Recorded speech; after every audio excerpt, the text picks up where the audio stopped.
The great happiness. Buddham saranam gacchami. Manopubbangama dhamma manosiddha manomaya मनसाचे पदुठेना भासती वा करोति वा ततो नंग दुःखमन्वेति चक्कं वा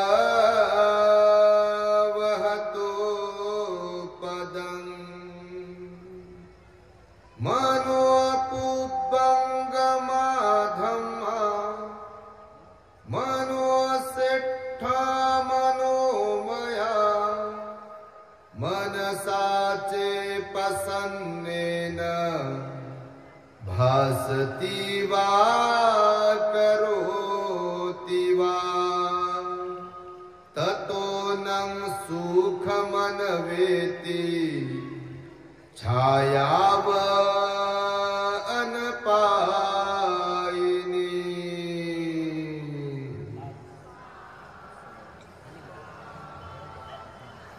संपूर्ण विश्वाला ज्यांनी सुख शांती मानवता तथा दुःख मुक्तीचा आर्य संदेश दिला असे ते दुःख मुक्तीचे मार्गदाता दुःख मुक्त महामानव महान कारुणिक तथागत भगवान सम्यक संबुद्ध तथागतांनी आपल्या शुद्ध प्रज्ञेतून निर्मिलेला सद्धम्म आणि त्यात सद्धम्माचा गेली 2500 वर्षांपासून सातत्याने अहोरात्र प्रचार आणि प्रसार करणारा पूजनीय भिक्खू संघ या महान आणि सर्वश्रेष्ठ अशा त्रिरत्नांना प्रथमतः त्रिवार अभिवादन करतो।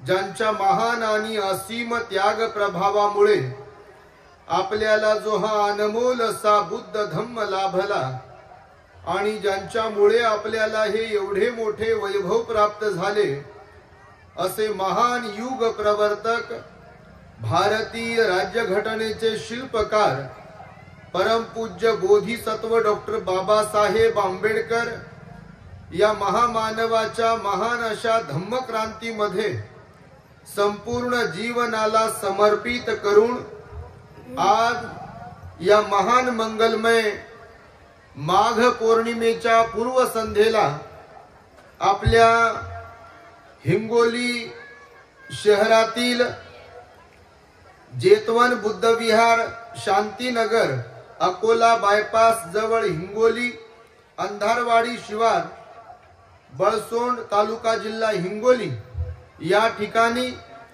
जेतवन बौद्ध प्रशिक्षण केंद्र अंधारवाडी तालुका जिल्हा हिंगोली शासनाचे क दर्जा पवित्र धम्मस्थळ प्राप्त संस्थापक कालवश भंते काश्यप महाथेरो या ठिकाणी 23वी अखिल भारतीय बौद्ध धम्म परिषद आज मंगळवार दिनांक 11 फेब्रुवारी 2025 रोजी आमचे धम्मबंधू पूजनीय भिक्खू पन्यारतनजी थेरो विपස්සनाचार्य अध्यक्ष जेतवन बौद्ध प्रशिक्षण केंद्र अंधारवाडी यांच्या संयोजनामध्ये ही परिषद संपन्न होत असताना माझ्या समवेत धम्म मंचावरती उपस्थित असलेले पूजनीय भिक्खू डॉक्टर इंदवंशजी महास्थवीर या धम्म परिषदेचे अध्यक्ष आमचे गुरुजी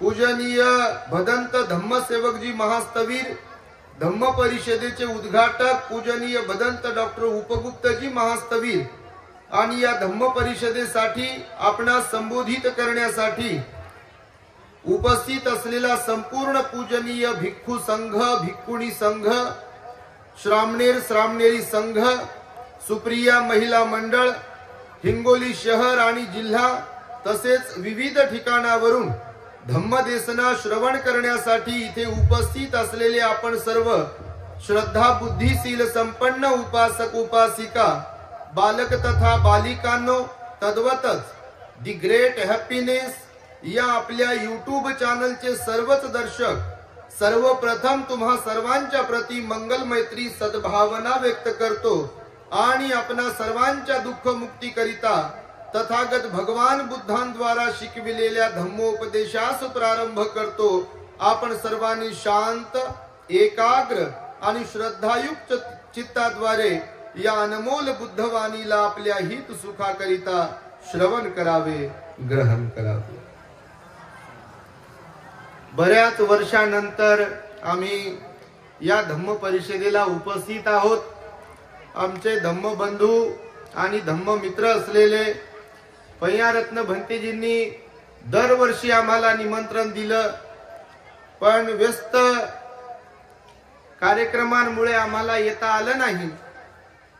विहारासमोर परिषद होती तेव्हा एकदा आलो होतो, भंतेजींच्या अंतिम संस्कारालाही आलो होतो आणि बऱ्याच वर्षानंतर पुन्हा एकदा या परिषदेला येण्याची संधी आम्हाला प्राप्त झाली। ते पण येऊ की नको असं तळ्यात मळ्यातच चाललेलं होतं, कारण तब्येत फारशी काही चांगली नाही।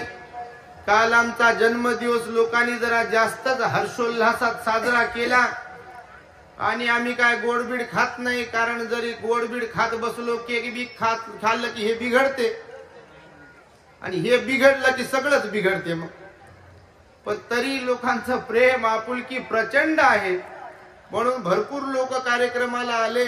2 पुस्तकांचं प्रकाशन झालं।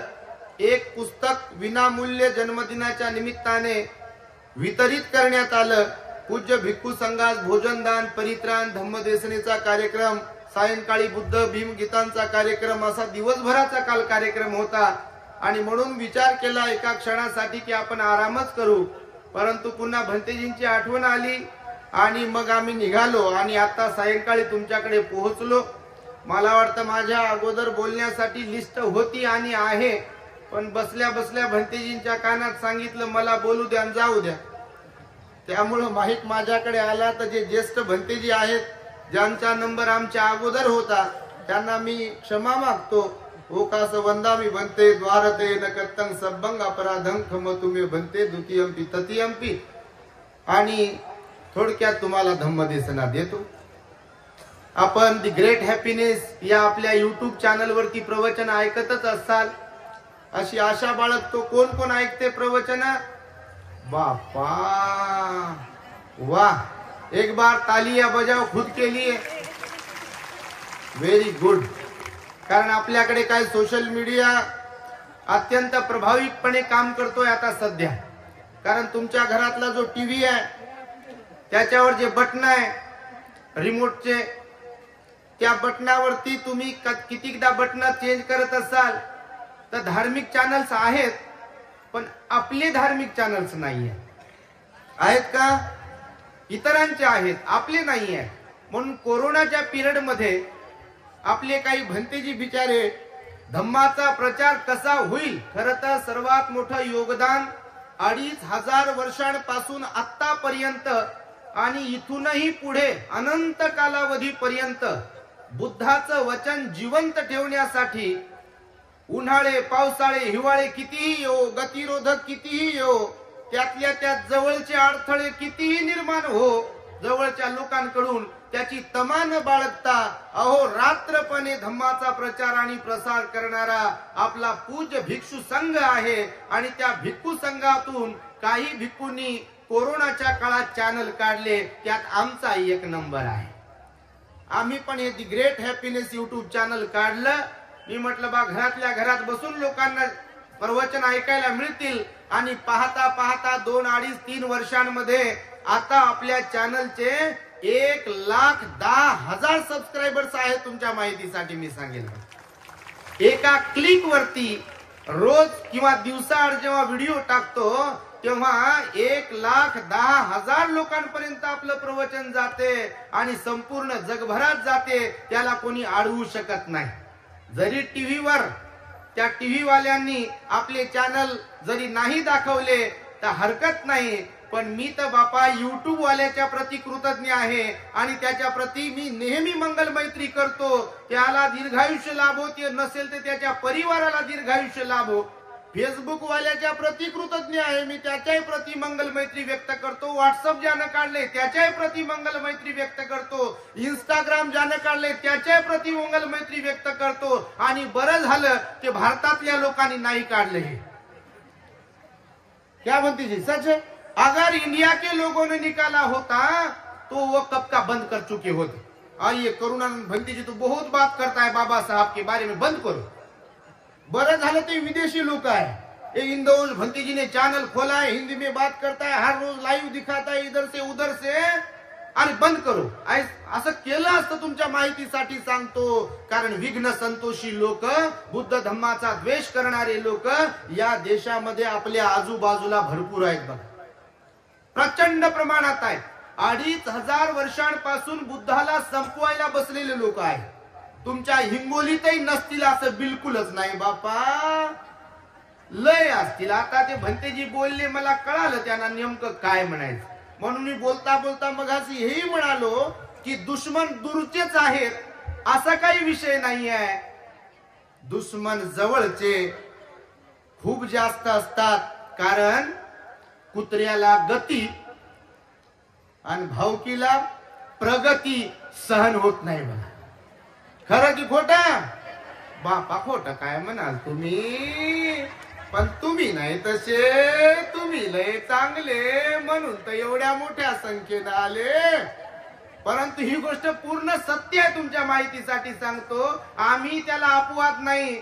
आता बघा, जे चांगलं काम करतात ते प्रसिद्ध होतात, लोक त्यांचा लाड करतात. लाड म्हणजे काय हो? पाया पडणं, दान देणं, त्यांची वाहवा करणं, बा चांगलं बोलतात, काय आहे असं तसं सगळं काही.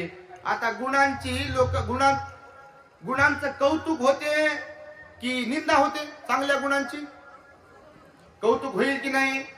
लोक कोणत्या झाडाला दगड मारतात?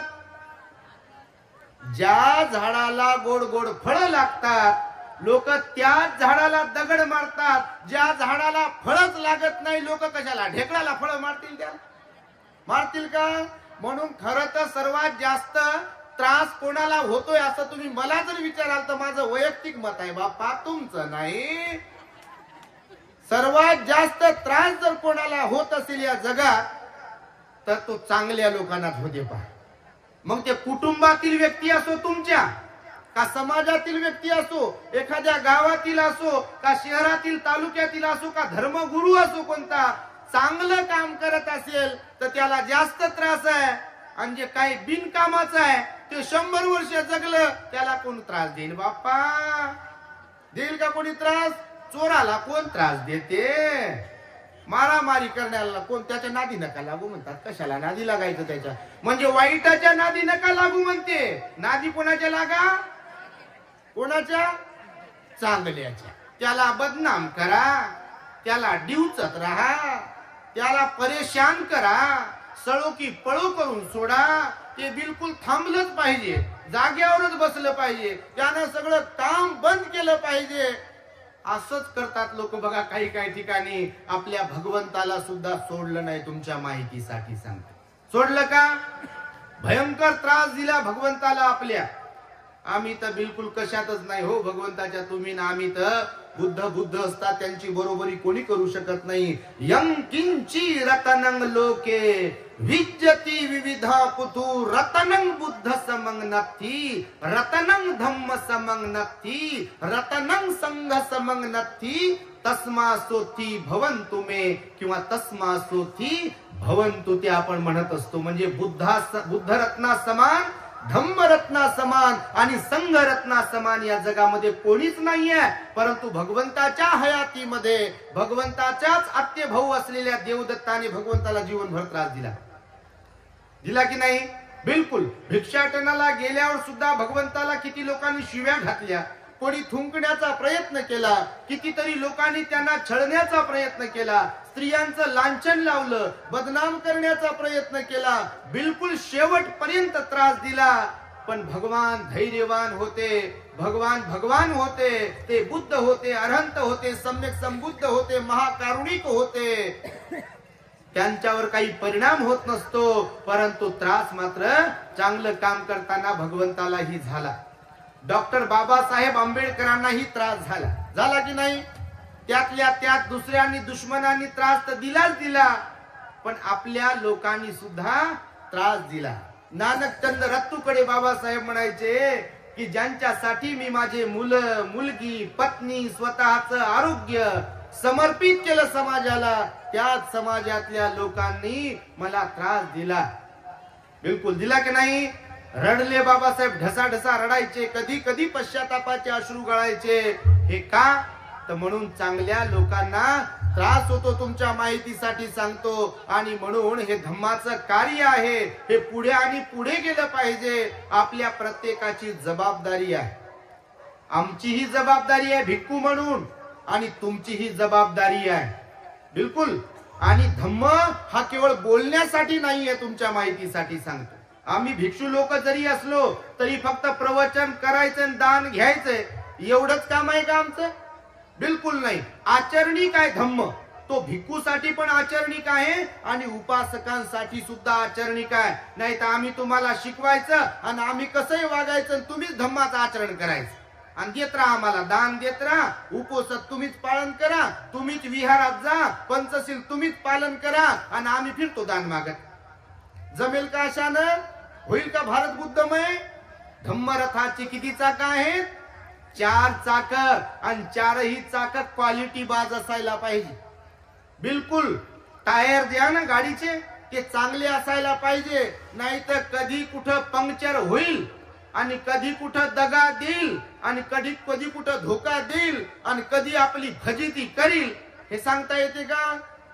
तर आम्ही आलो बा त्या हायवेनं, लय भारी हायवे बनवलेत, आणि अंधारवाडीत घुसलो. आम्ही मागे आलो होतो, आम्हाला वाटलं बा बनला असेल रस्ता, इकडे कोणी नगरसेवक सरपंच काय जे असेल ते. बाबा तुम्ही कुठं ऐकत असाल तर आमचा काय टीए कमी होत नाही. पण मला म्हणायचं आहे, सारी दुनिया सुधारली, साऱ्या दुनियेचा विकास होऊ लागला, हिंगोली शहरातला रस्ता कसा नाही सुधारला? बाहेरचा रोड चांगला झालाय, तो बायपास कुठून कुठं. आता आम्ही औरंगाबादवरून आलो, आपल्या समृद्धी एक्सप्रेस हायवेनं वाशिम पर्यंत सनसन आलो, तिथून इथपर्यंतही सनसन आलो, कारण हे डायरेक्ट नांदेडला घेऊन चालला. सनसन आलो एकदम फास्ट 3 तासामध्ये. आणि तिथून जेव्हा इकडे घुसलो बा तुमच्या शहरात, तेव्हा ते बायपास कोणता? अकोला बायपास. त्या अकोला बायपासून लेफ्ट घेतला, इकडे मोठं बॅनर लावले तुम्ही तिथून. मी म्हटलो कोणत्या गल्लीत आलो? पण आलो तर आलो गल्लीत, ती एक गाडी एकच घुसते तिथून, आणि रस्ता सिमेंटचा होता. कोणत्या काळात बनवला, कोणत्या राजानं काय माहिती. पण आता असा बेकार आहे ते की काही विचारताच गत नाही. तर त्यामुळे बघा, जर समजा अशा रस्त्यानं कमजोर टायरची गाडी आली तर पंक्चर होईल की नाही? खडा घुसला तरी गाडी पंक्चर होते, तुमच्या माहितीसाठी सांगतो. काटा घुसला, खिळा घुसला, तार घुसला तरी पंक्चर होते. आणि त्यामुळे धम्मरथाची आपण 4 चाक आहोत.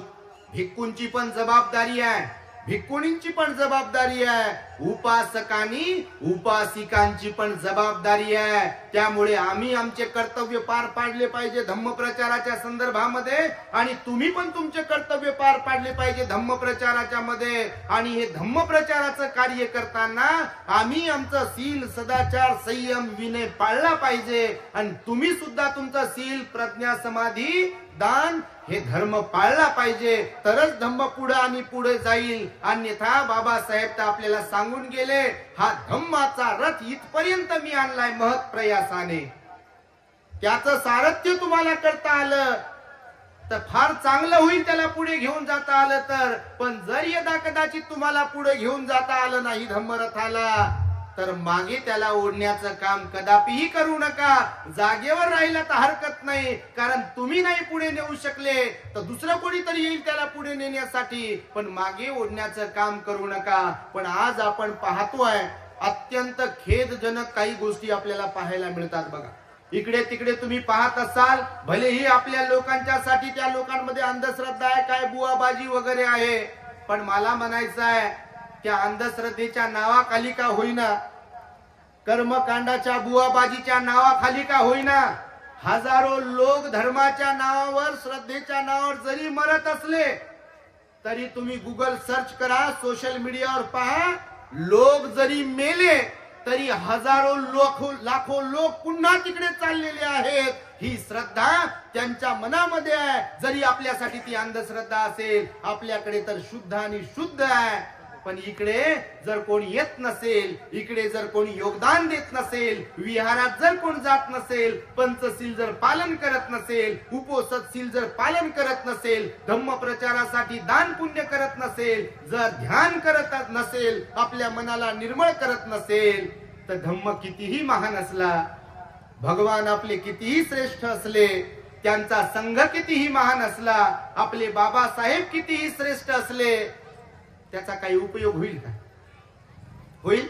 भगवंत म्हणाले एका ठिकाणी की ज्याप्रमाणे एखाद्या वरणात भाजीत पळी असते, चमच असते, तर ती भाजी, ते वरण ज्याच्यात ती पळी असते, चमच असते, ती किती चवदार जरी भाजी असली, वरण असली, तरी सुद्धा त्या पळीला आणि चमचला त्या चवीचं काही देणं घेणं असते का? चव समजते का तिला? मी या वर्णात थांबणार नाही बा, बरोबर नाही झाली, खारट झाली, तिखट झाली म्हणते का पळी तुम्हाला? म्हटली का कधी? बोललं का एखादा चमच भाजी बरोबर झाली नाही, मी कशी काय थांबू म्हणते का असं? तर भगवान बुद्ध म्हणाले अगदी त्या चमच प्रमाणे काही लोक राहतात या दुनियेमध्ये. बुद्ध धम्मात अशा लोकांची कमी नाहीये. तुमच्या माहितीसाठी सांगतो, तुम्ही मात्र तसे बनू नका, आणि तुम्ही तर बापा बिलकुलच नाही इथं असलेले. आणि त्यामुळे धम्माचा प्रचार आणि प्रसार करता आला पाहिजे. अंगुत्तर निकायामध्ये एक सुत्त आहे, थोडक्यात मी सांगेल तुम्हाला. अंगुत्तर निकाय बौद्ध साहित्य आहे, प्रसिद्ध आहे. त्या अंगुत्तर निकायामध्ये परामर्श सुत्त एक आहे, परामर्श सुत्त आहे. त्या परामर्श सुत्तामध्ये भगवान आनंदाला म्हणतात, एकदा आनंद भंतेजी आपले भगवंताचे सेवक भगवंताकडे आले, भगवंताला अभिवादन केलं आणि बसले.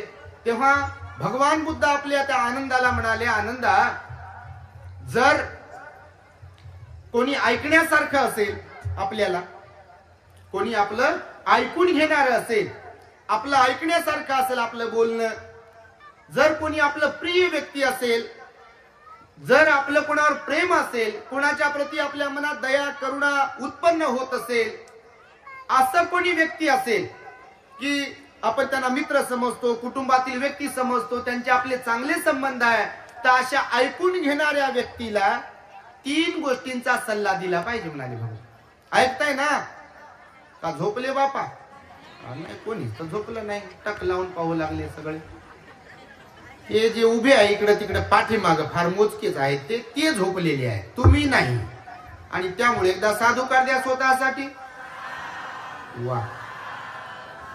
तर भगवान बुद्ध आनंदाला म्हणाले की आनंदा, असं कोणी ऐकून घेणार असेल, ज्यांच्यावर आपलं प्रेम आहे, ज्यांच्याशी आपले चांगले संबंध आहेत, ज्यांच्याशी आपण हितगुज करतो, तर अशा व्यक्तींना 3 गोष्टींचे सल्ले दिले पाहिजे. तर भगवंताने असं सांगितल्यानंतर आनंदाने लगेच विचारलं, भगवान कोणते सल्ले आणि कोणाला, या लोकांना कोणते सल्ले द्यायचे? तर भगवान म्हणतात, आनंदा, जे आपल्याला प्रिय वाटतात, मित्र म्हणून, कुटुंबातील सदस्य म्हणून, तर त्या व्यक्तींना बुद्धाच्या प्रती श्रद्धा निर्माण करण्यासाठी आपण सहाय्यक बनलो पाहिजे. भगवान बुद्धाच्या प्रती श्रद्धा निर्माण करण्यासाठी सहाय्यक बनलो पाहिजे. भगवंताच्या बद्दलच्या श्रद्धेबद्दल त्यांच्याशी हितगुज केलं पाहिजे. आपले भगवान महाकारुणिक आहेत. इतिपिसो भगवा अरहं सम्मा संबुद्धो विद्या चरण संपन्नो सुगतो लोकविदो अनुत्तरो पुरुष धम्म सारथी सत्था देव मनुष्यानं बुद्धो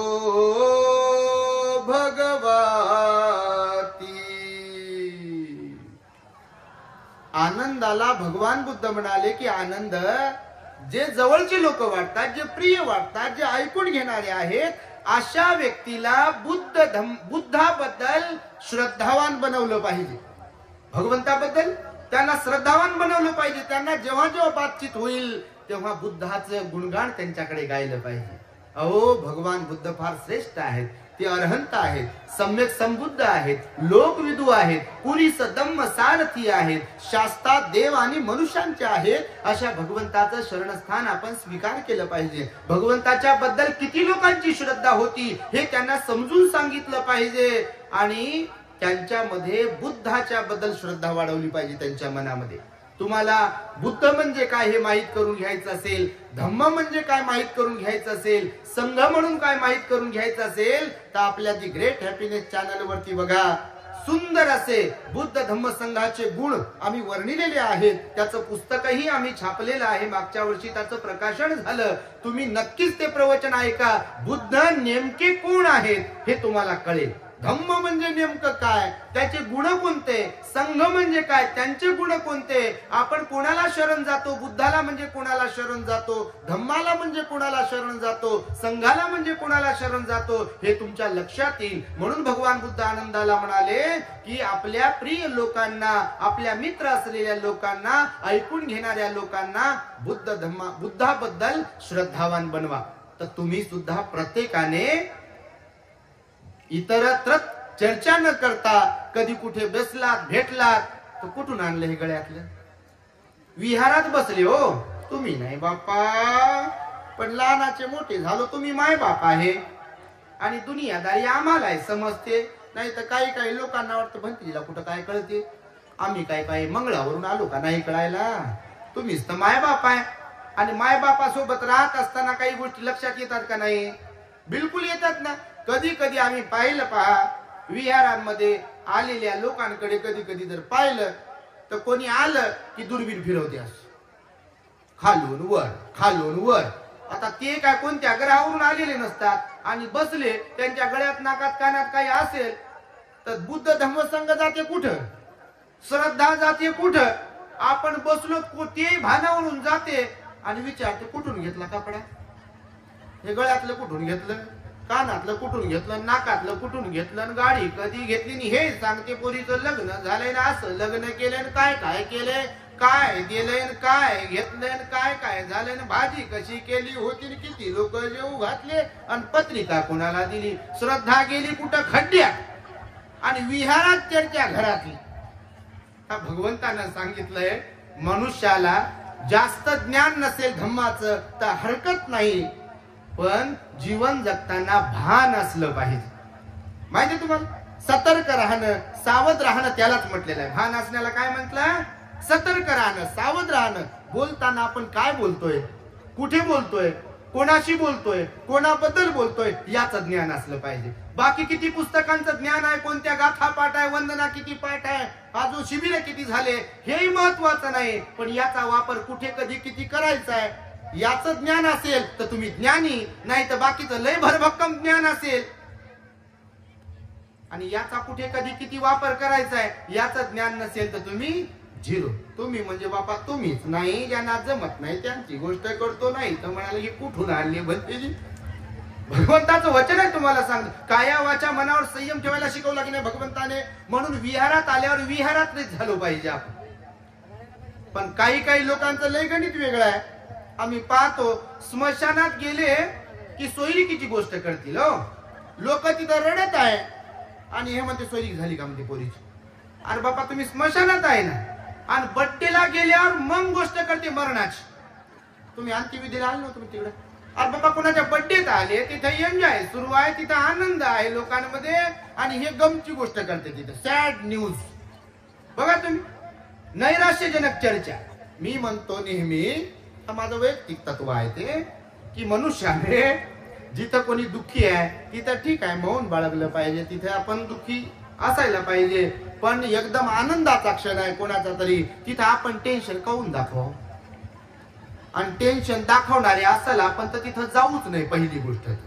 कारण कुणाच्या आनंदात विरजण घालण्याचा आपल्याला काही अधिकार नाही आहे. म्हणून मी नेहमी सांगतो की हे जे डिस्प्ले आहे का नाही, हा डिस्प्ले आहे, कारण 5 सीसीटीव्ही कॅमेरे आहे, पंचेंद्रिय जे आहे ना ते सीसीटीव्ही कॅमेरे आहे, त्या सीसीटीव्ही कॅमेऱ्याचा डिस्प्ले इकडे दिसते बघा.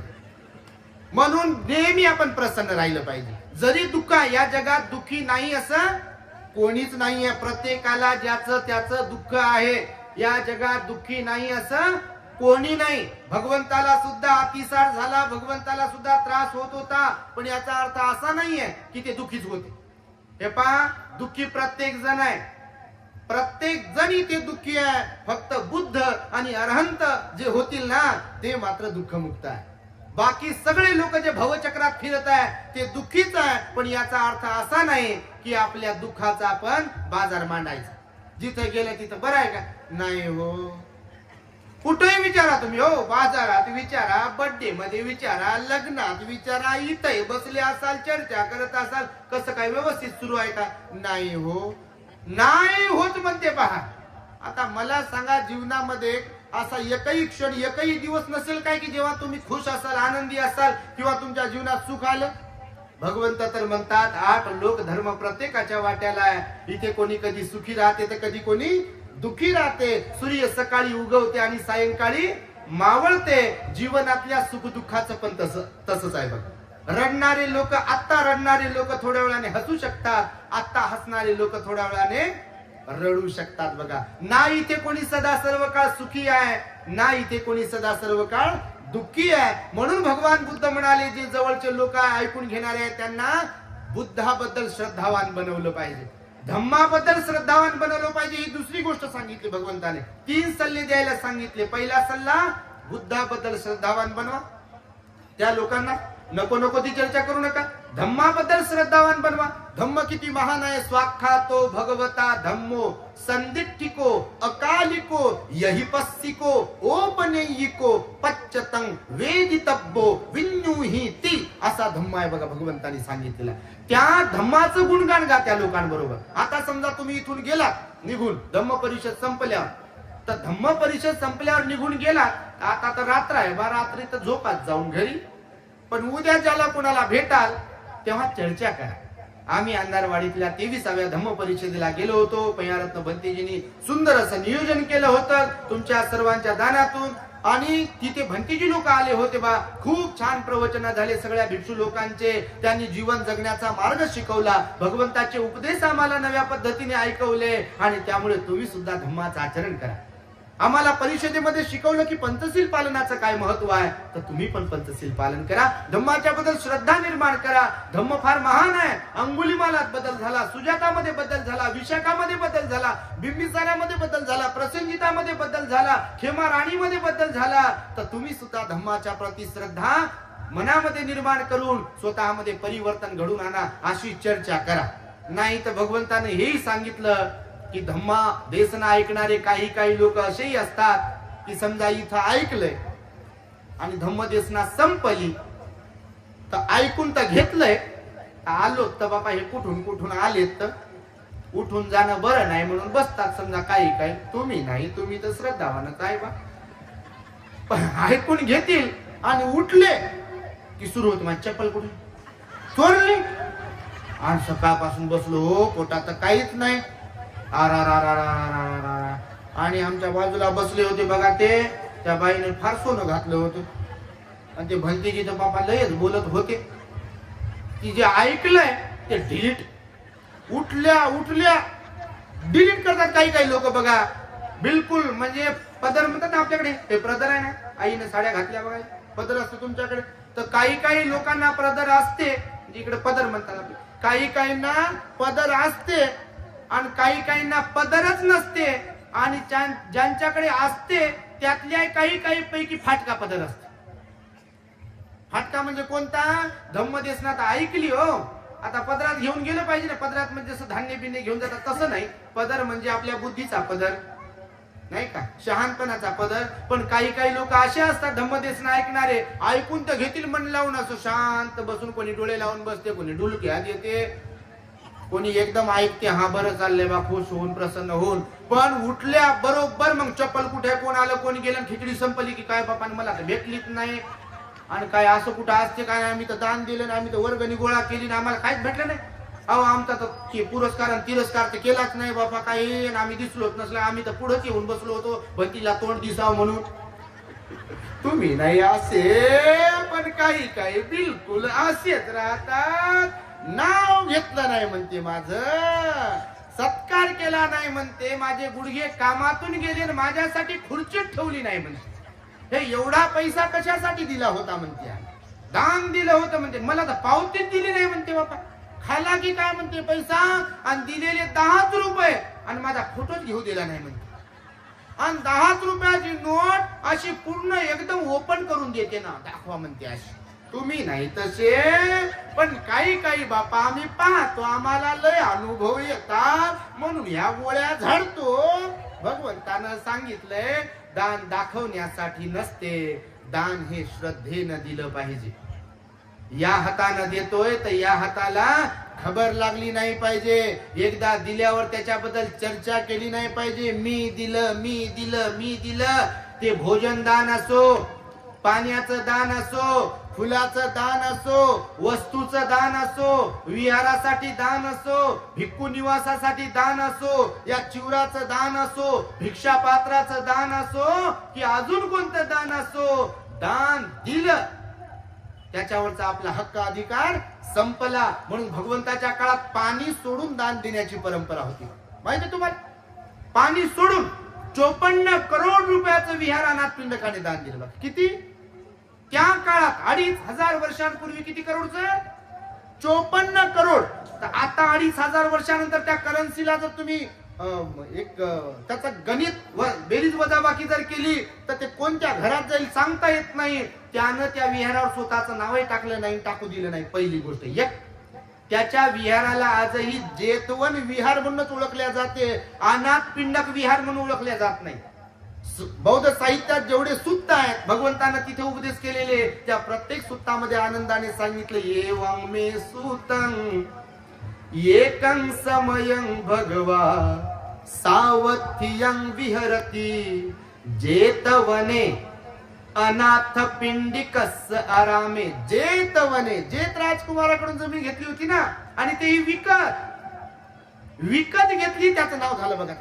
आणि त्यामुळे मी हे यासाठी सांगतो, श्रद्धा असावी लागते. म्हणून आपण किती देतोय, काय देतोय हे महत्वाचं नाहीये फारसं, आपण कोणत्या भावनेतून देतोय हे फार महत्वाचं आहे. पुण्य तेव्हाच बनते जेव्हा दानं ददन्तु सद्धाय, दानं ददन्तु सद्धाय. दान हे जेव्हा श्रद्धेने दिल्या जाईल त्याचंच पुण्य होते. जे दिखाव्यासाठी दिल्या जाईल त्याचं पुण्य कसं होईल? कारण त्याच्यात जीव राहते. माझं नाव आलं नाही, माझा फोटो नाही आला, माझं नाव नाही आलं, माझा फोटो नाही आला, आम्हाला स्वागतासाठी उठवलं नाही, काहीच नाही, ते दान आहे का? मग ते दान नाहीये बिलकुल. आणि त्यामुळे तुम्हाला सांगतोय मी की भगवान बुद्धाने आनंदाला सांगितलं लोकांना धम्माच्या बद्दल श्रद्धावान बनवा, नाही का? त्यानंतर सांगितली तिसरी गोष्ट, तिसरा सल्ला द्यायला सांगितलं, संघाच्या बद्दल श्रद्धा निर्माण करा. सुपटिपन्नो भगवतो सावक संघो, उजुपटिपन्नो भगवतो सावक संघो, न्यायपटिपन्नो भगवतो सावक संघो, सामीचिपटिपन्नो भगवतो सावक संघो, यदिदं चत्तारि पुरिस युगानि अट्ठपुरिस पुग्गला येस भगवतो सावक संघो.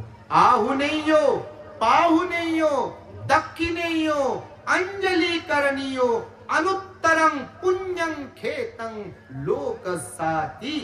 भगवंताचा असा संघ आहे, दान देण्यास योग्य आहे तो, अंजलीबद्ध प्रणाम करण्यास योग्य आहे तो, सुपीक जमीन आहे तो. आणि त्या संघाला भगवान बुद्ध म्हणाले आपण त्या संघाच्या प्रती श्रद्धावान असायला पाहिजे. म्हणून आपल्या जवळचे जे मित्र परिवार आहे त्यांना तुम्ही संघाच्या बद्दल श्रद्धा निर्माण केली पाहिजे त्यांच्या मनामध्ये. म्हणजे हे 3 सल्ला भगवंत म्हणाले आपल्या ऐकून घेणाऱ्या लोकांना, ज्यांच्या मनात प्रेम आहे, ज्यांच्याबद्दल आपल्याला प्रेम आहे, जे जवळचे आहे, त्यांना हे 3 सल्ले द्या. त्यामुळे मी मुद्दामहून सांगतोय बघा, धम्म परिषदांमध्ये हे सल्ले देण्याचं काम होते भिक्खू संघाकडून. तेव्हा तुम्ही पण उपासक उपासिका आहात की नाही? बाबासाहेबांनी तुम्हाला तर मालामाल बनवलं बापा, आम्हाला तर भिक्खू बनवलं बाबासाहेबांनी. कारण धम्म जर दिला नसता तर आम्ही भिक्खू नसतो बनलो. आणि तुम्हाला जर धम्म दिला नसता तुम्हाला तर बापा धम्माच्या सोबत मालामाल बनाया, संविधानात्मक तरतूद करून ठेवली। गुलामी का टूट गया जाल, गुलामी का टूट गया जाल, ये है मेरे भीम का कमाल। ये भिखारी, तुम भी भिखारी और हम भी भिखारी थे, ये भिखारी बने हैं माला माल। किसका कमाल है? अरे ये है मेरे भीम का कमाल। बाबासाहेबांनी संविधानात्मक तरतुदी दिल्या, पोरांना स्कॉलरशिप मिळते फुकट, आरक्षण मिळालं फुकट, रमाई घरकुल योजना, घराला पैसे किती लाख झाले, आता किती वाढवले? 2.5 लाख, 1.5 लाख, 1 लाख, 2.5 लाख देऊ लागले ना।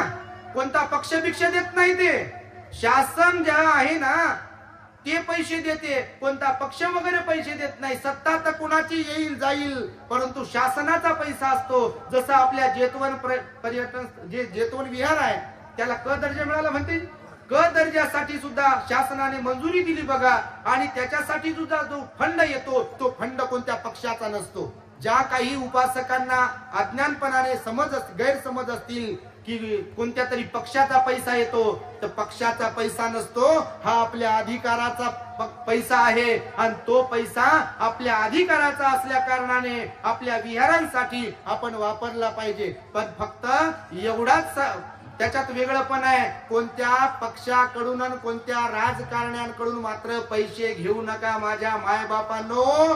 कोणी साड्या वाटत असेल आणि कोणी ड्रेस वाटत असेल आणि अजून काय काय वाटत असेल, आणि जे कंगाल झालेत लयच, साडी भेटणार काहीच भेटना, ते आमच्याकडे या, आम्ही भंतीजी बनवतो, माताजी बनवतो, मग धम्माचा प्रचार करा। भीक मागे आहे का तुम्ही? आहे का? आहे का? बाबासाहेबांनी स्वाभिमान शिकवला का नाही आपल्याला? शिकवला की नाही? शिकवलं ना। स्वाभिमान गहाण ठेवायला शिकवलं का आपल्याला? भिकारी असलेले लोक मालामाल बनवले की नाही? जोहार मायबाप करावं लागायचं की नाही आपल्याला? बिलकुल मागावं लागायचं ना। त्या पत्रवाळीवरती एकीकडे कुत्रे आणि एकीकडे आपले माणसं होते की नाही? थुंकी जमिनीवर पडू नये म्हणून गळ्यात मडकं दिलं होतं की नाही? पायाचे ठसे जमिनीवर पडू नये, त्याच्यावर दुसऱ्याचे ठसे पडून बाटू नये, कमरेला झाडू दिला होता का नाही? आज आहे का? तुम्ही कल्पना करून पहा बरं, एका सेकंदासाठी डोळे बंद करा, कल्पना करा, माझ्या इथे मडकं आहे आणि मला दिवसभर त्याच्यात थुंकावं लागत आहे, ते मडकं त्या गळ्यातच अडकून घेतलेलं आहे। किती किळसवानं वाटते ऐकून घ्यायला, वाटते की नाही? रमाईला ठिगळाचं लुगडं होतं की नाही? आज तर बापा तुमच्या अंगावरचे कपडे साडी काय काय किती हजाराचे असतील ते तर सांगताच येत नाही। बसलेल्या माझ्या आयांकडे पाहतो जरा तर बापा खरंच कानात नाकात हातात कुठं कुठं, आणि घरी तर कुठं कुठं काय ठेवलंय मटक्यात कुठं ते तर विचारूच नका। एवढं मालामाल बनवलं की नाही बाबासाहेबांनी। आणि त्यामुळे बघा तुम्हाला मी सांगतोय की आपण जे काही मिळालंय आपल्याला त्या बाबासाहेबांच्या प्रती कृतज्ञ राहिलं पाहिजे। त्यांनी आपल्याला धम्म दिला, त्या धम्माचा प्रचार आणि प्रसार पण केला पाहिजे। तुमची माझी प्रत्येकाची जबाबदारी आहे। फक्त धम्म परिषदेला जाणे किंवा विहारात जाणे वंदना म्हणणे एवढंच काम कर्तव्य नाहीये तुमचं। विहारात तर गेलंच पाहिजे, धम्म परिषदेला तर गेलंच पाहिजे, पांढरे कपडे तर घातलेच पाहिजे, जयंती तर साजरी केलीच पाहिजे बिलकुल। पण जयंती सुद्धा साजरी करताना बाबासाहेबांच्या विचारांची जयंती साजरी केली पाहिजे। नाही तर तुझ्या रक्तामधला भीमराव पाहिजे म्हणून डीजेवर नाचायचे रात्रभर। बाहेरून निळी गळ्यामध्ये कोण घातले ते पंचरंगी पट्टे कोण काढले काय माहित, धम्मध्वजाचा अपमान करणारे तुमच्याकडे घातले नाही कोण। बरं झालं बापा एकदा भंतीजीसाठी टाळ्या वाजवा। कोणाच्या गळ्यात घालू लागले भंतीजी हो पंचरंगी? धम्मध्वज आहे ना, धम्म का ध्वज आहे हो, त्यांच्या गळ्यात आहे बघा बिलकुल धम्मध्वजाच्या फेट्या। ते काय म्हणतात त्याला, ते गळ्यात घालण्यासाठी नाही आहे, तर धम्मध्वजाचा आपण सन्मान केला पाहिजे, त्याचा आचरण केला पाहिजे। आणि आपले लोक बघा जयंतीला पाहतो जय भीमचा पट्टा ठीक आहे बा, पण त्याच्या डोळ्यात कुठं कुठं निळी राहते हो, आणि ते म्हणते गाण्यावर त्या नाचते की तुझ्या रक्तामधला भीमराव पाहिजे। आणि याचं रक्त जर चेक केलं त्या नाचणाऱ्याचं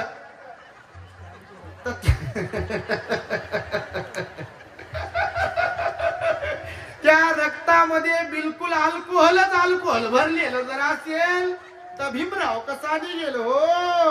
भीमराव त्यांच्या रक्तातून निघेल की जे शुद्ध अंतकरणवाले आहेत, जे सिलवान आहेत, बाबासाहेबांशी प्रामाणिक आहेत बिलकुल, आणि जे धम्माचं काम करतात, जे दान पुण्य करतात, सील पालन करतात, ध्यान करतात आणि बाबासाहेबांच्या अनंत उपकारांची जाणीव ठेवून बिलकुल एक निष्ठ राहतात बुद्ध धम्मसंघ आणि बाबासाहेबांच्या विचारांबरोबर. त्यांच्याच रक्तात जय भीमचं रक्त असेल. बाकीच्यांच्या रक्तात बापा घुसखोरी काय काय कशाने केली असेल काय माहित नाही, पण तुम्ही तसे बिलकुलच नाही अशी आशा बाळगतो. तुम्हाला काही म्हणत नाही. आणि म्हणून बघा, आपण श्रद्धावान असायला पाहिजे. बाबासाहेबांनी एवढं काही दिलंय म्हणून फुकटचं खाणाऱ्यांपैकी आपण नसायला पाहिजे. बघा, भिक्षू लोकांनी पण आणि तुम्ही सुद्धा फुकटचं खायचं नाही. नाही तर खायचंय पोट फुल भरलंय आणि डकार द्यायचं आणि घरीच झोपायचं आणि विहारात जाणाऱ्यांना नाव ठेवायचं, इकडे येणाऱ्यांना नाव ठेवायचंय आणि तोऱ्यात म्हणायचंय मी लय पुस्तकं लिहिलेत आणि मी भाषण करतो, मला बाबासाहेब माहित आणि ध्यान केलेत आणि काय काय केलंय. आणि त्याची बायकोही विहारात येत नाही, ते विहारात येत नाही, लेकरूही विहारात येत नाही आणि माईक दिला की भाषण लय जोरजोरात करते. पा असे तुमच्याकडे असतील, हिंगोलीत काही कमी नसतील. असे मानपान द्या म्हणते मग येतो म्हणते. बघा तुम्ही असे लोक आहे, मानपान दिला तरच येतील, पत्रिकेत नाव टाकलं तरच येतील, आणि नाही नाव टाकलं, नाही नाव घेतलं, नाही बोलवलं की मग काड्याच करते, परिषद बंद पाडतो म्हणते. त्या भंतीजीला काय समजते म्हणते, मी एवढा विद्वान, त्या भंतीजीला कुठं काय समजते म्हणते. म्हणजे मला पान फुलं वाहा असं कॅरेक्टर असते त्या लोकांचं. आणि त्यामुळे आपण बाबासाहेबांच्या उपकारांची जाणीव ठेवून धम्माच्या प्रचारात सहाय्यक बनलो पाहिजे. नाहीतर येणारी पिढी आपल्याला माफ करणार नाही. माझ्या मायबाप समाज बांधवांनो तुम्हाला सांगतो, कारण सगळीकडून बुद्ध धर्माला नष्ट करण्यासाठी, बाबासाहेबांचा विचार नष्ट करण्यासाठी विळखा घातलेला आहे दुश्मनांनी. त्याबद्दल विस्ताराने सांगण्याची मला गरज नाही आहे. तुम्हाला माहित असेल, तुम्ही पाहत असाल आपल्या देशात काय सुरू आहे. कोणावर टीका टिप्पणी वैयक्तिक करत नाहीये, त्याबद्दल विस्ताराने बोलत नाही, परंतु आपण बिलकुल गाफील राहणं चांगलं नाही आपल्यासाठी. म्हणून मी रिपीट बोलतो. कुणाला असं वाटत असेल त्याच्याबद्दल मला काही देणं घेणं नाहीये. आपलं स्वतंत्र चॅनल आहे, आपल्याला कोणी थांबवू शकत नाही. आपला टीए जे काही आहे कोणी कमी करू शकत नाही. आणि त्यामुळे तुम्हाला पण मी सांगतो आहे की आपण बाबासाहेबांच्या विचारांचे पाईक आहोत आणि त्याबद्दल आपण स्वतः आपल्यालाही घडवावं आणि इतरांनाही घडवावं. नाहीतर गाढवासारखी आपली हकीकत जर झाली तर आपल्या हाताने आपली फजिती करून घेणाऱ्यापैकी आपण बनू. तर तसे तुम्ही बनू नका. म्हणून जाता जाता दृष्टांत सांगतो तुम्ही, कारण बोलवलंय मला बा, लय वर्षानंतर आलो आणि रिपीट करून गाढवाचा दृष्टांत तुम्हाला सांगतो. कारण काहींना हे प्रवचन ऐकता येत नाही, युट्यूबवर जाता येत नाही, म्हणून सांगतो. तुम्ही तर ऐकलंच असेल, एकदा जंगलामध्ये एक गाढ, आपलं एक सिंह होता, म्हातारा झाला होता. एक कोल्हा होता आणि कोल्हा चतुर होता.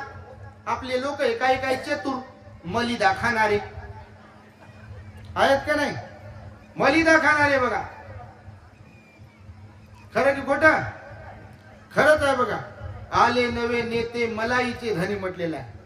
वामनदा नाही म्हटलं, मलाई खाणारे फक्त. बघा आता सध्या जे प्रकरण सुरू आहेत ना, कोणतं?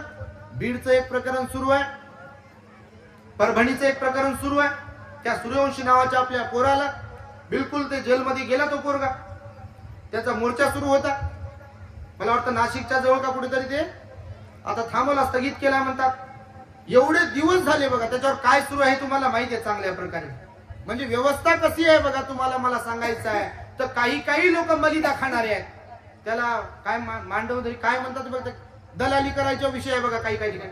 तर ते जंगलामध्ये सिंह होता, कोल्हा होता. कोल्हा चतुर होता, सिंह म्हातारा झाला होता. जंगलाचा राजा असतो. बोधकथा आहे, शॉर्ट मध्ये सांगतो तुम्हाला. तुम्ही ऐकले बऱ्याच लोकांनी, पण काहींनी ऐकली नाही.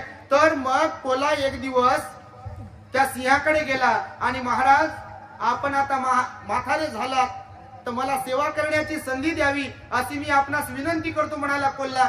तो राजा म्हणाला, सिंह काय सेवा करू शकतो? तर महाराज, तुम्ही म्हातारे झालात, तुमच्याच्याने जास्त धावपळ होत नाही, शिकार करणं होत नाही, तर मी फिरतो तुमच्या गुफेच्या बाजूला आणि शिकार जवळ आली की तुम्हाला येऊन सूचना करतो. मग जास्त धावपळ करण्याची गरज पडणार नाही तुम्हाला. लगेच जाऊन तुम्ही ते झडप मारायची आणि शिकार गडप करायची.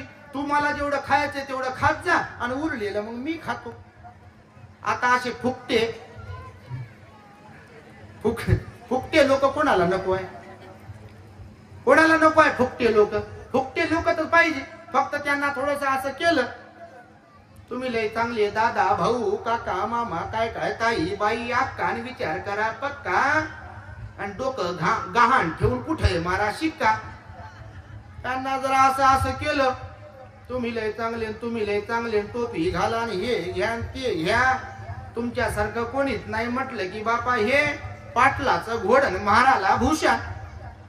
हे म्हणते साहेब लय चांगला आहे म्हणते, आपला ताई मॅडम लय चांगले आहे म्हणते, त्यालाच मत द्या म्हणते. सगळं साऱ्या समाजाला विकून खाते बा. तुमच्यात कोणी बसलेलं नाही असं, पण असे आहेत लोक. तर मग कोल्याचे काम सुरू झालं सेवेचं. मग जंगलामध्ये कोल्हा जायचा, एखाद्या प्राण्याला भुलवायचा, त्याला त्या गुहेच्या जवळ घेऊन यायचा आणि राजाला जाऊन सांगायचा सिंहाला की शिकार चालून आली झडप मारा. आणि सिंह जाऊन मग झडप मारायचा आणि त्याला जेवढं मांस खायचं तो खायचा आणि उरलेलं कोल्हा खायचा. असं करता करता जंगलातल्या सगळ्या प्राण्यांना समजलं की कोल्हा आपल्याला धोका देते. कोल्हा चतुराईने आपल्याला घेऊन जाते आणि सिंह त्याच्यावर झडप मारते, शिकार करते. म्हणून जवळपास कोल्ह्याच्या कोणी येत नव्हतं आणि मग सिंहाला शिकार करण्यासाठी अवघड चाललं होतं. पण एकदा कोणी सापडत नव्हतं ते एक गाढव तावडीत सापडलं कोल्ह्याच्या. तर गाढव सापडल्यावर कोल्हा गाढवाजवळ गेला, गाढवाला म्हणाला गाढव दादा. कोल्ह्याची छाती फुगली. गाढव दादा म्हटल्यावर कोणीच दादा म्हणे ना, काका म्हणे ना, भाऊ म्हणे ना, दादा म्हणे ना. आणि कोल्ह्यानं दादा म्हटल्यावर ते म्हणे काय कोलोबा? तर कोलोबा म्हणे राजाचा हुकूम आहे. तर हा म्हणे बा राजाचा हुकूम तर मी काय करू? तर कोल्हा म्हणे राजाचा हुकूम दुसऱ्यासाठी नाही, तुझ्यासाठी आहे. तुम्ही हा माझ्यासाठी काय हुकूम राहील? मी तर गाढव प्राणी. तर ते म्हणे राजाचा हुकूम असा आहे की राजाची एक इच्छा आहे की एक दिवसासाठी का होईना गाढवाला गादीवर बसलेलं मला पाहायचं, राजा बनलेलं पाहायचं. बापा हे तटकून उठलं आणि याची छाती हातभर फुगली. कोणाला नको आहे अशी वाहवारी कामी? तर ते म्हणे असं खरं की काय? ते म्हणे खरंच. तर गाढव म्हणलं काय करावं लागते त्यासाठी? तर ते कोल्हा म्हणे मीटिंग करावं लागते म्हणे. तुमच्याकडे होत असतील अशा मीटिंग निवडणुकीच्या अगोदर? लय मीटिंगी होतात बरबादीकडे घेऊन जाणाऱ्या. आणि मग मीटिंग घ्यावं लागेल म्हटल्यावर गाढव तयार झालं. पण जाता जाता त्याच्या मनात विचार आला बा चाललो तर खरं, पण सिंह आहे, झडप मारली तर आपण ठार. तर आपण सावध भूमिका बाळगली पाहिजे. कोल्ह्याचं काय खरं आहे आपल्याला तिकडे नेऊन फसवेल म्हणून. तर गाढवाने विचार केला खरा. गेलं गाढव त्या गुफेच्या जवळपास, पण उलट थांबलं. जंगलाकडे तोंड केलंय, गुफेकडे पाठ केली त्यानं. त्याचा विचार असा होता की जर झडप मारली तर निघून जावं सिंहाने. सिंह आला बा एकदम. सिंहाला वाटलं काही टेन्शन नाही, आपला नेहमीचा माणूस कोल्हा सोडलेला. त्यानं गाढवाला घेऊन आणलं. ही सूचना केलीच होती कोल्ह्यानं. सिंह आला आणि हे म्हातारं झालं होतं, जास्त काय ताकद नव्हती उरली याच्यामध्ये. यानं गाढवाला पाहिलं, याला भूक लागली होती जास्त. यानं झडप मारली गाढवावर. तर गाढव सावध होता अगोदरच, काय सांगावं म्हणून.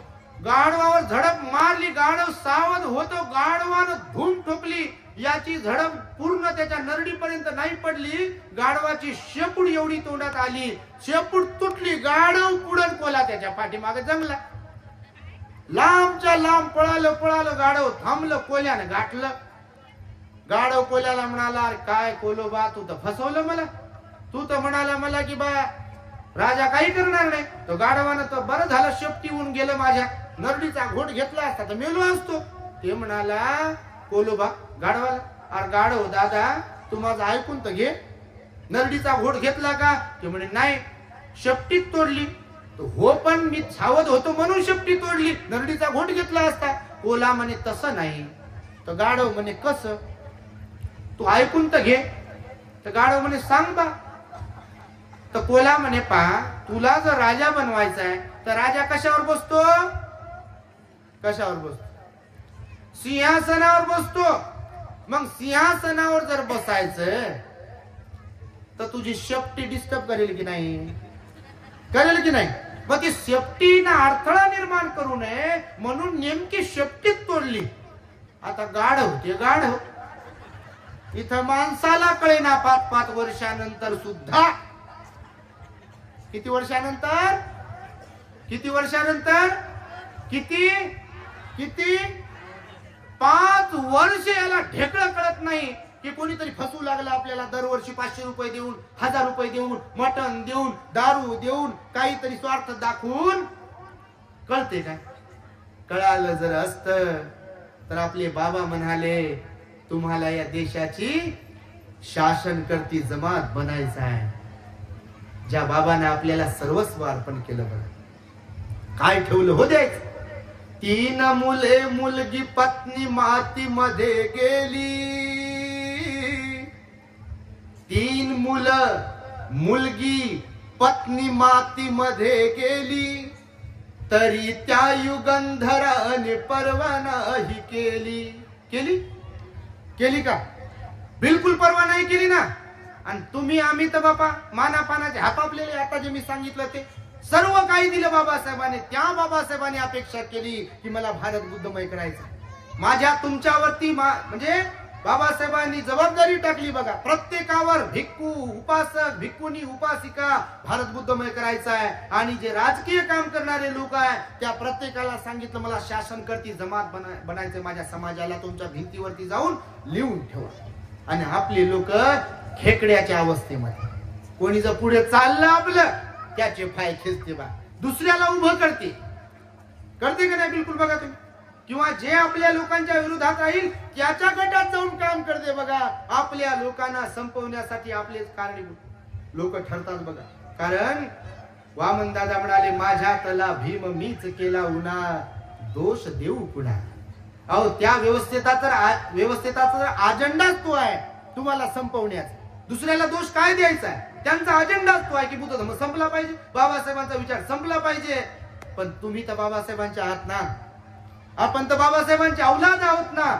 आपल्याकडून अपेक्षा व्यक्त केली की शासनकर्ती जमात बनायचंय आपल्याला. आणि जर आपली लोक काही 500 रुपयासाठी विकल्या जात असतील, 5 वर्ष जर समजत नसेल त्यांना की आपला कोणीतरी उपयोग करून घेतोय. बाबासाहेबांनी मताचा अधिकार दिला. तुमच्या माहितीसाठी सांगतो संविधान लिहिताना प्रचंड वेदना होत होत्या. अर्ध डोकेदुखीचा त्रास होता आपल्या बाबांना. माहिती तुम्हाला? मणक्याचा त्रास होता आपल्या बाबांना. गुडघा फ्रॅक्चर झाला होता बाबांचा आपल्या.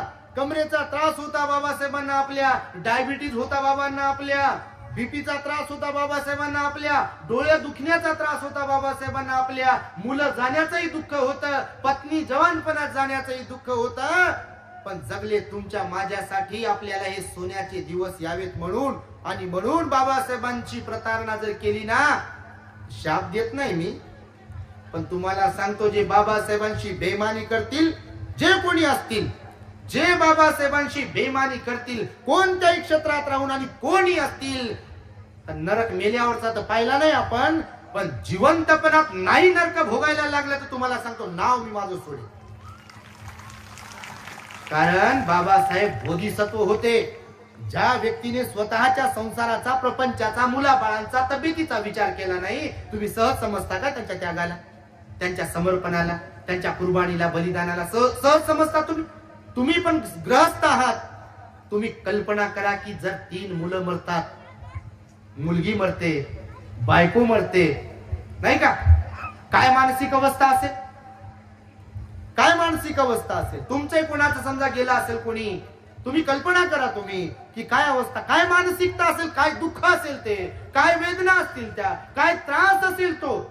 म्हणून रडायचे नानकचंद्र तुकडे बाबासाहेब. बघा लक्षात तुमच्या. मला काय सांगायचं तुम्हाला, त्या गाढवाचे बापा काय झाले, हे घाबरते आम्हाला लय वेळेस. लाईट आहे घालवते कधी कधी कूलर आहे बंद पडते, फॅन आहे बंद पडते, कधी तर मोबाईल आहे घाबरते आमचा, ते बंद पडते. आणि त्यामुळे काही झालं नाही. बरं झालं बापू, तू तर बंद करूच नको, नाही तर पुढच्या वर्षी मंडप लावणार नाही म्हणते. तर बघा त्या गाढवाचं शेपटी तुटली की नाही, तर त्या कोल्यानं समजून सांगितलं सिंहासनावर बसायचंय तर अडथळा निर्माण करू नये म्हणून ती शेपटीत तोडली. फक्त चल दुसऱ्यांदा. गाढव तयार झालं बापा. इथं माणसाला कळेना तर गाढवाला कसं कळेल. गाढव दुसऱ्यांदा जायला निघालं पण गाढवाने पुन्हा विचार केला की आपण सावध भूमिका बाळगलीच पाहिजे बा. पुन्हा झडप टाकली काही जर आपलं तोडलं तर काय सांगावं. हे गेलं दुसऱ्यांदा. खरं सावध होत पण याला अगोदर शेपूट तुटली. कोल्यानं समजून सांगितल्यावर याला पुन्हा जरा धीर आला पण पुन्हा मनात थोडासा धीर पुन्हा थोडी भीती होतीच म्हणून सावध होतच. थांबलं. खरं सिंह आला बा. पुढून सिंह आला आणि या कोल्यानं सांगितलं होतं की आता गळा भेट घेईल अगोदर राजा तुझी. याला वाटलं बा जिंदगीत कधी गळा भेट झाली नाही तर राजासोबत गळा भेट घेणं म्हणजे का साधी गोष्ट वाटतात का तुम्हाला. नाही का. तुम्हाला आमदारानं खासदारानं जे भीम केल्यावर कामापुरता त्याच साधून घेण्यापुरता लय बरं वाटत असेल. मी नेहमी आताच म्हणाल पाटलाचं घोडण मारायला लय भूषण राहत. आपल्या माणसानं जे भीम केला ठीक आहे. बंदी गेले कोणी हा ठीक आहे बंदा मी नाही काहीच नाही हो. आणि दुसऱ्यानं कोण कामापुरता जय भीम कराव हे सगळ्या गावाला सांगते शहराला सांगते. जय भीम केला म्हणते त्याने. निळी लावून घेतली होती म्हणते त्यानं. निळा पट्टा जय भीमचा घातला म्हणते गळ्यात. हस्ता आंदोलन केलं म्हणते. मला शेक हँड दिला म्हणते त्याने. मला बाजूला बसवलं म्हणते. मला थाप मारली म्हणते. बघा तुम्ही माझ्या घरी आले म्हणते. चहा घेतला म्हणते. काय काय केलं म्हणते. बिलकुल करते की नाही असं. मग करते की नाही. होच म्हणता बापा. नाही काय म्हणाल तुम्ही पण असं काही करू नका. हे गाढव गेलं तिथं उभं राहिलं गळा भेटीसाठी आणि सिंह आला बा. पुन्हा झडप मारली. हे सावध होतं थोडस आणि सावध होतं झडप मारली तर याला समजलं बा आता काही खरं नाही. कारण त्यानं ते खाण्यासाठी झडप मारली ना. हे गाढव सटकलं तिथून पण सटकता हे दोन्ही काना आले हातात आणि ते पंजे लय डेंजर असतात. आम्ही थायलंडला गेलो होतो. आता वाघासोबत बसलो बा. व्हिडिओ पाहिला असेल आपल्या चॅनलवर टाकला आम्ही. ते लय मोठा वाघ होता हो खरं ओरिजिनल. ते व्हिडिओ टाकला आपल्या चॅनलवर. लोक मला मेसेज फोन करून म्हणतील ओरिजिनल होता का डुप्लिकेट. पप्पा जाऊन पहा कसा ओरिजिनल आहे का डुप्लिकेट आहे ते. भीती वाटली नाही का. मी म्हटलं काय भीती कशाची भीती. घरदार सोडले कशाचीच भीती नाही. इथं तुम्हाला माहितीसाठी सांगतो. आणि ते वाघ खरंच तिथं ओरिजिनल आहे. त्याला त्याच्या पाठीवरून हात फिरवला बघा त्या वाघाच्या तिथे आणि ओरिजिनलच वाघ होता तो. पण वाघ हिंस्रच आहे ना. तो वाघाची झडप पडली. हे गाढव सतर्क होत. हे धाव पळालं तिथून सटकलं पण वाघाच्या पंजे डेंजर असतात त्याचे. हे नखा अगोदर असे असतात त्याच्या आतमध्ये पण शिकार करायची की बाहेर पडतात. तुमच्या माहितीसाठी सांगतो. आणि ते दोन्ही कान गाढवाचे तुटले. गाढव पुढं कोलं मागे जंगलात. सिंहाला कुठे पळताय ते म्हातारं झालं म्हणून. गाढव लय पळालं पुढं पळालं कोल्यानं गाठलं. कोला म्हणे थांब थांब गाढव दादा म्हणे आता काय राहिलं. बरं झालं मी वाचलो थोडक्यातून मी गेलो. तो म्हणे मी सावध होतो म्हणून बरं. नाही तर मला लय महागात पडला असता. म्हणजे नरडीचा घोटच घेतला असता. कोला म्हणे ऐकून तर घे. तर गाढव म्हणे तुझं ऐकून तर घेऊ लागलो आता काय सांगतो. तर कोला पुन्हा म्हणे की बघ तुला जर राजा बनायचंय तर अगोदर सिंहासनावर बसायचं म्हणून शेपटी तोडली. तर म्हणे आता कानाचं तोडण्याचं काय होतं. तर ते म्हणे पा राजा झाल्यावर राजाभिषेक होते आणि राजाभिषेक झाल्यावर मुकुट चढवावं लागतं आणि गाढवाचे कानास. तर त्या मुकुटाला अडथळा कानाचा होऊ नये म्हणून कानच तोडले. नरडीचा घोट घेतला का. गाढव म्हणे हो गड्या आता इथं माणसाला कळेल ना गाढवाला काय ढेकळ कळेल हो. माणूस त्यात चुका करते बघा. राग द्वेष लोभ अहंकार ईर्ष्या पुन्हा चुका करते. या भवचक्रात पडत राहते. त्या गाढवाला कळालं नाही. गाढवाला वाटलं खरंच मुकुट चढवावं लागते आणि कान डिस्टर्ब करतात म्हणून कानच छाटलेत आपले त्यानं. तर गाढव म्हणे आता पुढं काय.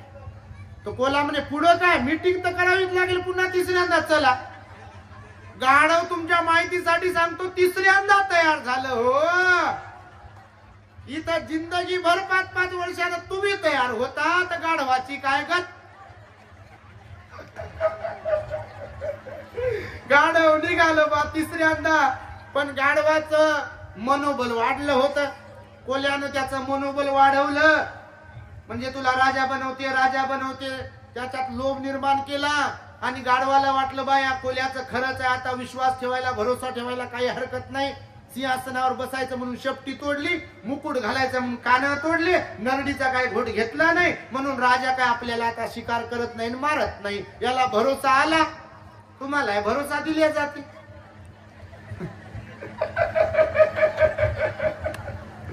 आणि गाढव गेलं बा, गेलं गाढव एकदम आता बिनधास्त होत. कोला गेला सूचना द्यायला राजाला, राजाला मूर्खात काढलं त्यानं. काय महाराज तुम्ही जंगलाचे राजे म्हणून घेता स्वतःला, एकदम धैर्यवान बलवान म्हणून घेता स्वतःला, तुम्हाला गाढवाची शिकार करता येईना, तुम्ही कसले राजे.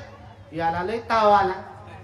आपल्या लोकांना कोण फितवलं, आपल्या लोकांच्या विरोधात काम करायला की बापा विचारूच नका, लय ताव येते. दुसरीकडचा ताव सगळा जिरून जाते, आपल्या लोकांच्या विरोधात जायला लय ताव येते.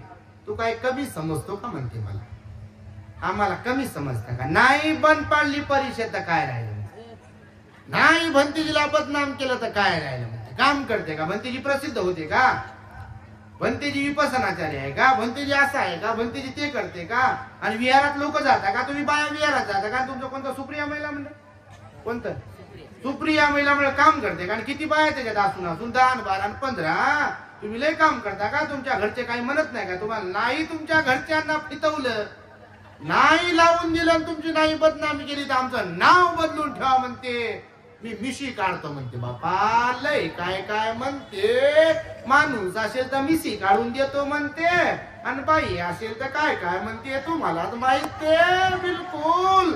आणि काही काही अभागी आणि अज्ञानी आणि मूर्ख असलेले लोक, बाबासाहेबांच्या उपकारांची जाणीव न ठेवणारे लोक, बुद्ध धम्मावर श्रद्धा नसणारे लोक, पाप पुण्याचं महत्व न समजणारे लोक, धम्मासाठी काम करणाऱ्या लोकांना अडथळा निर्माण करता. तुमच्या माहितीसाठी सांगतो. आणि त्यामुळे गाढव गेलं तिसऱ्यांदा. कोल्यानं फितवलं त्या राजाला, राजाला ताव आला. आणि तिसऱ्यांदा मात्र यानं एकदम पूर्ण ऊर्जा ताकद एकत्र केली आणि गाढवावर झडप मारली. त्याच्या नरडीचा घोट घेतला आणि त्याचा फडशा जागेवरती पाडली. फडशा जागेवरती पाडला की कोल्याला राजा म्हणाला की मी आता थकलेलो आहे, तू एक काम कर, तू काय कर, हा गाढवाचं काळीच हृदय आणि मेंदू तेवढा माझ्यासाठी घेऊन ये आणि बाकीचं सगळं काही तू खाऊन टाक. आता कोल्हा तो चतुरच होत. तर कोल्यानं विचार केला की आतापर्यंत याची चाकरी करत आलो, याचं ऐकत आलो, पण हा मला तर कधी म्हणत नाही की बा हे चांगलं चांगलं तू खा. तर यानं ते सगळं खाऊन टाकलं, मेंदू हृदय काळीज. कोल्ह्यानं. आणि बाकीचं मांस घेऊन गेलं ते राजाकडे गुफेमध्ये. राजानं पाहिलं, राजाला आला राग. ते म्हणे मेंदू कुठे याच्या, गाढवाचा हो. ते म्हणे हृदय कुठे, काळीज कुठे. हे मुकच ऐकून घेतलं यानं कोल्ह्यानं अगोदर. आणि ते म्हणे महाराज झालं का तुमचं बोलून. तर म्हणे हो. तर महाराज मला सांगा, तुम्ही अगोदर सुरुवातीला जेव्हा त्या गाढवावर झडप मारली तेव्हा शेपूट तोडली. गाढव दुसऱ्यांदा तयार केलं मी आणि ते तयार झालं आणि आलं. तर दुसऱ्यांदा कान तुम्ही तोडले. कान तोडल्यावरही तिसऱ्यांदा मी त्याला तयार केलं, ते तयार झालं. ते तिसऱ्यांदा आलं, त्याच्या नरडीचा घोटही तुम्ही घेतला, तरी ते एकदा घडल्यावरही दुसऱ्यांदा घडल्यावर तिसऱ्यांदाही आलं आणि जीवानिशी गेलं. अशा बिंडो मूर्ख अज्ञानी असलेल्या गाढवाला मेंदू असेल तरी कसा. ज्याला काहीच कळत नाही त्याला हृदय असेल तरी कसं, काळीज असेल तरी कसं. हे कोल्यानं राजाला समजून सांगितलं आणि राजाला भरोसा वाटला की खरंच गड्या एकदा चूक झाली म्हणून समजू शकतो, पण तीच चूक पुन्हा दोनदा तीनदा होत असेल तर त्याला चूक म्हणत नाही, तर त्याला मूर्खपणा म्हणतात. भगवंतानी महामंगल सूत्रात तर सांगितलं पहिल्याच गाथेत, असेवनाच बालानं पंडितानंत सेवना. पहिल्याच गाथेत सांगितलं मूर्खांची संगती करू नका. तुम्हाला जर चांगलं बनायचं आहे तर पंडित लोकांची संगती करा. आणि पंडित म्हणजे कोण? जे धर्मवान आहे, सिलवान आहे, दानी आहे, ध्यानी आहे, चांगल्या विचाराचे धनी आहेत, माणसं जोडणारे आहेत, जे एकनिष्ठ आहेत, प्रामाणिक आहेत, कृतज्ञ आहेत, असे लोक जे आहे ना तशांच्या संगतीमध्ये राहा. कारण ज्यांच्या संगतीत राहाल त्यांचे गुण घेऊन तुम्ही उठाल, नाही का? आणि त्यामुळे तुम्हाला हा छोटासा उपदेश मी सांगतोय. गाढवाच्या दृष्टांतातून मला काय तुम्हाला सांगायचंय तर त्यासाठी तुम्ही सुज्ञ आहात बापा. स्वतः परिवर्तन घडवा, धम्मासाठी झटा, आपलं समर्पण द्या, श्रद्धावान बनवा, शिलवान बना, गुणवान बना. आणि स्वतःच शिलवान गुणवान बनू नका तर इतरांना सुद्धा शिलवान गुणवान बनवा. धम्माचा प्रचारामध्ये योगदान द्या, सर्व प्रकारचं योगदान द्या. आणि त्यामुळे पूजनीय आमचे पय्यारत्न भंतेजी यांचा हा खटाटोप आहे. काश्यप भंतेजी तर आपल्यातून निघून गेले बघा. अंध होते पण एकदम कणखर होते. कोठून आले असे म्हणायचे, बरोबर? कोठून आले? करुणानंद हा का? कधी येता आमच्याकडे? केव्हा येता म्हणायचं, नाही का? अहो येत राहा हो, 12 फेब्रुवारीला येत राहा असे म्हणायचे भंतेजी बघा. म्हणजे भंतेजीला वंदन करतो, भंतेजी नाहीत आपल्यात, पण बघा धम्माप्रती श्रद्धा होती. जरी फटकळ बोलत असतील परंतु त्या काळामध्ये, त्या जमान्यामध्ये त्यांनी ते तीवर घेतलं, भिक्खू बनले, महाथेरो पर्यंत राहिले. आणि इथल्या महिला मंडळ असतील लोकांना जोडण्याचं काम केलं बघा. नाही तर आपल्या समाजातली लय लोक बापा नोकरी केली म्हणतात, पोर जन्माला घातले म्हणतात, लय लग्न केले, माडी बांधली, गाडी घेतली, घोडी घेतली, काय काय केलंय, पद भोगलंय. आणि बस बेडका सारखा आपला बाल्यान बाल्याची मायन बाल्याची बायको लेकर 10 बाय 10च्या खोलीत आणि बाकी सारी दुनिया गेली चुलीत म्हणते. आणि बटन दबलं की मरते बघा. भंतेजी अपवाद आहेत आपले कश्यप भंतेजी. त्याला आले, काम केलं, इथे अंध असून सुद्धा कार्यक्रमाला जायचे, प्रवचन द्यायचे. अनाडी होते बघा, अशिक्षित होते, तरी सुद्धा त्यांना जमेल तसं प्रवचन करायचे. हे टिकून ठेवलं. हिंगोलीमध्ये त्यांनी काम केलं बघा. त्यांनाही वंदन करतो. पूजनीय भिक्खू संघाने मला इथे बोलण्याची संधी उपलब्ध करून दिली, त्याबद्दल भिक्खू संघाच्या बद्दल मी ऋणी राहतो, आभार व्यक्त करतो. तुम्हा सर्वांच्या प्रती मंगल मैत्री व्यक्त करून माझ्या या धम्मदेसनेला मी पूर्ण विराम देतो. भवतो सब्ब मंगलम रक्षन्तु सब्ब देवता सब्ब बुद्धानुभावेन सदा सुखी भवन्तु ते. भवतु सब्ब मंगलम रक्षन्तु सब्ब देवता सब्ब धम्मानुभावेन सदा सुखी भवन्तु ते. भवतु सब्ब मंगलम रक्षन्तु सब्ब देवता सब्ब संघानुभावेन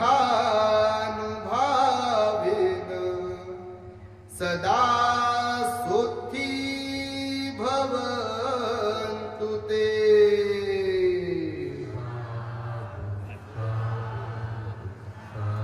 बुद्धं नमामि, धम्मं नमामि, संघं नमामि. The great happiness. बुद्धं शरणं गच्छामि.